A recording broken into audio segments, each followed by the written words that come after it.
This is how you use the meeting room technology to connect your laptop and run a meeting from your laptop. We call this BYOD, so bringing your own device.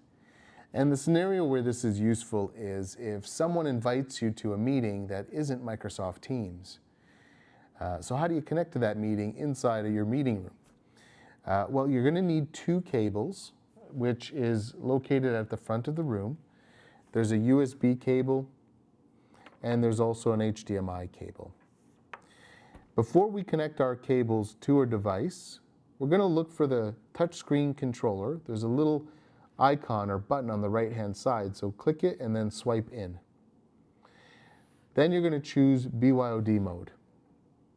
Now that's going to turn on that functionality so that you can use your PC and still use the peripherals in the room. And by peripherals, I mean the screen, the camera, the microphone, and the speakers.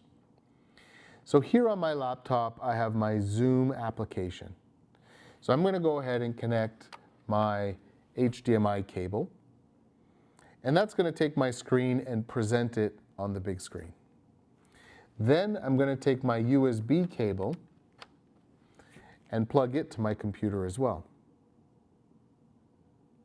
Now, in my software, and this will be the same whether it's Zoom or Google or anything like that, you're going to go to the settings of that software and you're going to choose the equipment in the room. So first let's start off with video. Right now, it's actually chosen the Neat camera already, but for the most part, it uses your webcam at the computer and you have to go in and choose your Neat bar. Next, you're going to click on audio and you're going to want to choose the echo canceling speakerphone from Neat. My computer's already detected it, but by default, you're probably using your speakers on your computer and you're going to have to go and choose echo canceling speakerphone Neat. And then your microphones, you're going to want to do the same thing, echo canceling speakerphone Neat. Even though you might have another Neat option in your drop-down menu, you definitely want to use the echo canceling speakerphone Neat. One last thing is make sure any background effects like blurring or anything like that isn't checked off. I know I use blur a lot when I'm at my desk or at home, and when I'm in a boardroom, we can't really blur the background image or the individuals aren't going to see what's going on in the room. All right, so now that I've done those three things, I'm ready to go. I can go ahead and join a meeting. And now the meeting is going to be using the camera in the room and also the microphone and speaker from the room as well. This software is something where you can use the software controls just like you're used to with Zoom and Google and all that stuff. But if you look over at the controller, you'll see that there's some features there as well.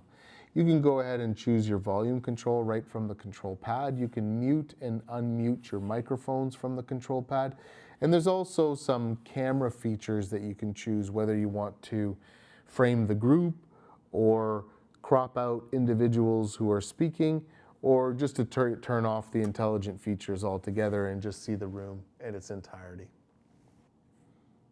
So when you're done, you're simply going to go back to the Zoom application and you're going to close the window or leave the meeting just like you would normally. You're going to go ahead and disconnect the USB cable and the HDMI cable.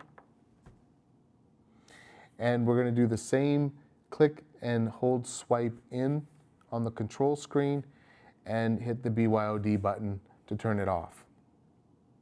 And now you can see the room has turned back into Microsoft Teams mode and it's ready for the next meeting. This is how you use the technology in the room to use your BYOD laptop to connect to a meeting that isn't Microsoft Teams.